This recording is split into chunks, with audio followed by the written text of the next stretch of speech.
no es solo un problema regional. Ujú.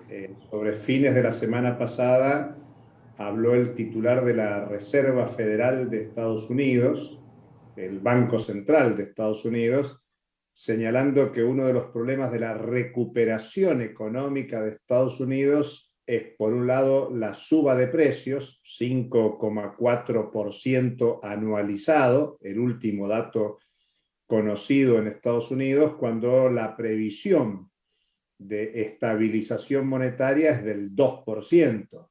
Digamos que el Jeremy Powell, el titular del Banco Central estadounidense, señala, ya hace un año viene señalando que la inflación que apareció en Estados Unidos es un fenómeno nuevo luego de 40 años de que la inflación no era un problema central serio en Estados Unidos. Y de hecho, el brote inflacionario actual es el más alto luego de la crisis del 2007, 2008, 2009. Y ayer se difundieron los datos del Banco Central Europeo, donde también dice que la inflación fue del 3% anualizada a junio, y eso está lejos de la meta del 2%, que es la convención internacional de algo así como una inflación controlada.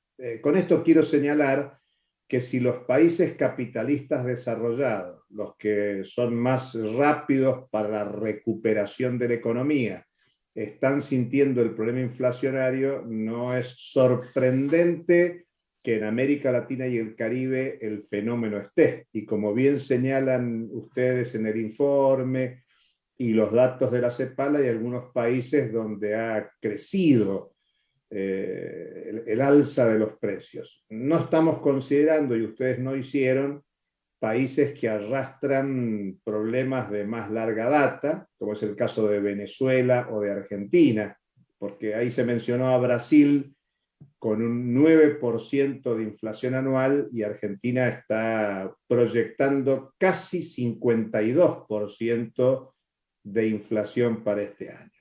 Está claro que la inflación tiene muchos componentes para explicarla, pero luego de la gran caída del 2020, la recuperación económica hace que aquellas empresas que tienen capacidad de aumentar los precios, en cuanto tienen una mínima recuperación económica, en cuanto se reactiva el mercado económico, en tanto y en cuanto puedan aumentar los precios, así lo hacen.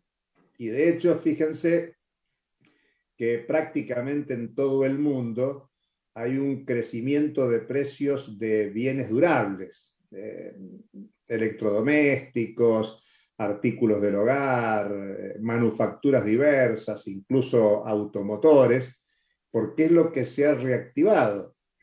Han crecido mucho más esos precios que los precios de los servicios, porque incluso los servicios existen elementos de política económica de los países para tratar de contenerlo. Es el caso de la contención de las tarifas de los servicios públicos, de subsidios estatales a las empresas para que no aumenten la tarifa y por lo tanto no impacte en la medición de precios. Entonces, hay una combinación de elementos donde la recuperación económica juega en una disputa por la renta. Entonces, fíjense el verbo que uso, el verbo poder. El que puede aumentar los precios lo hace. Mientras tenga compradores, los precios aumentan. Al mismo tiempo, el propio informe de la CEPAL y de muchos organismos internacionales señala que hay un crecimiento de la desigualdad en todos nuestros países, porque hay una parte importante de la población, no solo de América Latina y el Caribe, sino del mundo, que no tiene ingresos como para tener acceso al mercado de bienes y servicios. Entonces se combinan estos dos elementos: suba de precios, que en general va a la mejora de la ganancia, y al mismo tiempo una desigualdad que exacerba la insuficiencia en la satisfacción de necesidades, de buena parte de la población, porque cuando se piensa en precios, entre los precios que suben, yo recién mencionaba bienes durables, pero los precios que más han crecido en el último tiempo tiene que ver con energía y con alimentos.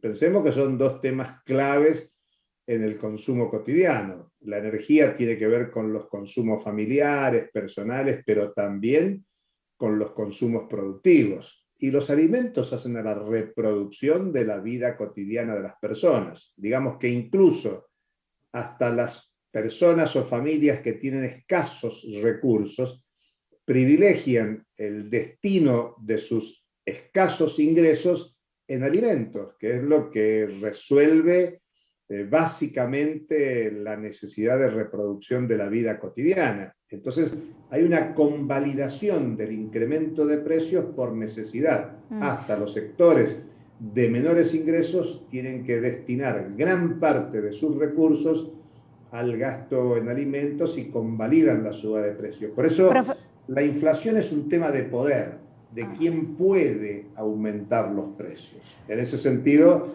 trabajadoras y trabajadores no están en condiciones de aumentar sus precios. Por eso, Profesor, a veces hay protestas y demandas por mejora de los ingresos sociales de los sectores más necesitados, pero no es una capacidad innata la de subir el precio de la fuerza de trabajo, por ejemplo, pero sí la de los